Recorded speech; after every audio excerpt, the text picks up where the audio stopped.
বসতিপূর্ণ এলাকায় খড় বোঝাই চলন্ত লরিতে আগুন। স্থানীয়দের অনুমান শর্ট সার্কিটের ফলেই অগ্নিকাণ্ড। মাগুরা জেলায় ইন্দাস ব্লকের আশ্বিনদিঘি সংলগ্ন এলাকায় রাস্তার উপরে বসতিপূর্ণ এলাকায় চলন্ত একটি খড়বোঝাই লরিতে হঠাৎই দাউ দাউ করে জ্বলতে থাকে আগুন। স্বাভাবিকভাবেই এলাকায় চাঞ্চল্য ছড়িয়ে পড়ে।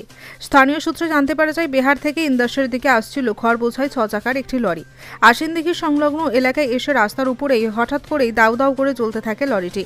প্রাথমিকভাবে অনুমান করা হচ্ছে রাস্তার ওপরে থাকা ইলেকট্রিক তারে শর্ট সার্কিটের ফলেই গাড়িটিতে আগুন লেগে যায়। আগুনে পুড়ে ভস্মীভূত হয়ে যায় গাড়িটি। ঘটনাস্থলে ছিল বসতিপূর্ণ এলাকা। স্বাভাবিকভাবেই এলাকায় চাঞ্চল্য ছড়িয়ে পড়ে। সোনামুখী দমকল বিভাগে খবর দিলে ঘটনাস্থল থেকে দমকল অনেকটাই দূরবর্তী হওয়ায় এবং রাস্তায় জ্যাম থাকার কারণে দমকল পৌঁছাতে বেশ কয়েক ঘন্টা সময় লেগে যায়। স্বাভাবিকভাবেই ক্ষোভে ফেটে পড়ে এলাকার মানুষ। দীর্ঘ সময় পেরিয়ে যাওয়ার পর ঘটনাস্থলে পৌঁছায় দমকলের একটি ইঞ্জিন এবং দমকলের একটি ইঞ্জিনের প্রচেষ্টায় আগুন নিয়ন্ত্রণে আসে। তবে চলন্ত গাড়িতে আগুন লাগার সঠিক কারণ নিয়ে তদন্ত শুরু করেছে দমকল। তবে ইন্দাস থেকে সোনামুখী দমকল অফিস অনেকটাই দূরে হঠাৎ করেই এলাকায় অগ্নিকাণ্ডের ঘটনা ঘটলে দ্রুত দমকল এসে পৌঁছাতে পারে না। তাই এলাকার সাধারণ মানুষের দাবি যাতে ইন্দাসে একটি দমকল বিভাগের অফিস তৈরি করা হয়। গাড়িটা কি করে আগুন লাগলো? গাড়িটা আগুন লাগলো বলতে গাড়িটা আসছিল বিহারঘাট থেকে শ্বাসপুরের দিকে। তো সেই মুহূর্তে আসানদিঘির পাড়েতে যে ওই সার্ভিসিং তার রয়েছে, সেই সার্ভিসিং তারটা ছিঁড়ে গেছে এবং শর্ট সার্কিটের কারণেতে গাড়িটার মধ্যে আগুন লেগেছে। এবং গাড়িটা আগুন লাগার পরকে প্রায় 5টা নাগাদকে আমরা ফায়ার ব্রিগেডে কল করেছিলাম এবং এখনও পর্যন্ত কোনো রেসপন্স আসেনি। এবং ফায়ার ব্রিগেডকে পুনরায় কল করার পরকে বললো লোকাল থানার পুলিশ কি গেছে। আমি বললাম হ্যাঁ, পুলিশ এসেছে এবং বর্তমানে পুলিশ এসেছে এখানে প্রেজেন্ট, কিন্তু এখনও পর্যন্ত আগুন নেভানোর কোনো রকম ব্যবস্থা করা হয়নি এবং স্থানীয় লোকজন যেটুকু পেরেছে সেইভাবে আগুনটা নেভানোর চেষ্টা করছে। এবং পাশাপাশি বিভিন্ন ঘর বাড়ি দোকানপাট এবং এখন এই ধান ওঠার সময়কে খামারেতে ধান টান সবই হয়েছে এবং সবাই পাশাপাশি মানুষজন সবাই আতঙ্কিত হয়ে রয়েছে। তো আমরা চাইছি যে অতি সত্বর যেন ফায়ার ব্রিগেড এসে আগুনটাকে নিয়ন্ত্রণ করে।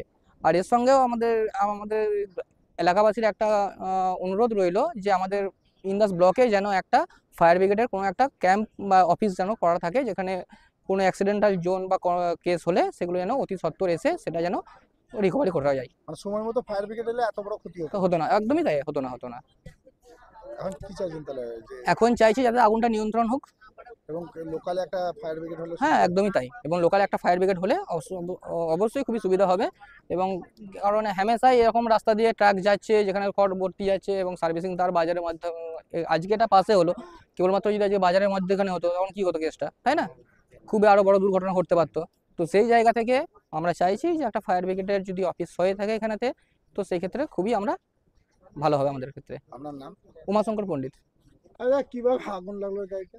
আমি ফোন করে একজন বললো যে তোমার বাড়ির দোকানের সামনে আগুন লেগেছে, খড়ে প্রচণ্ড ধোঁয়া হচ্ছে, দাউ দাউ করে জ্বলছে। ছুটে এসে দেখি যখন জ্বলছে, পাশাপাশি যা ছিল অনেক চেষ্টা করেছে, কিন্তু তারপর থেকে জল দেওয়া হচ্ছে। ফায়ার ব্রিগেডকেও ফোন করা হয়েছে, ওরাও তো এখানে এখনো হাজির হয়নি। কতক্ষণ আগে ফায়ার ব্রিগেডকে? প্রায় 1 ঘন্টা হলো। এখনো পর্যন্ত ফায়ার ব্রিগেড না, এখনো আসেনি। ওরা বলছেন তো কুমরুল না ইন্দাস ঢুকে গেছেন ওদের। এই দোকানের পাশেই তো এই দাউ দাউ করে গাড়ি হ্যাঁ। চলছে। কতটা আতঙ্কে আছেন?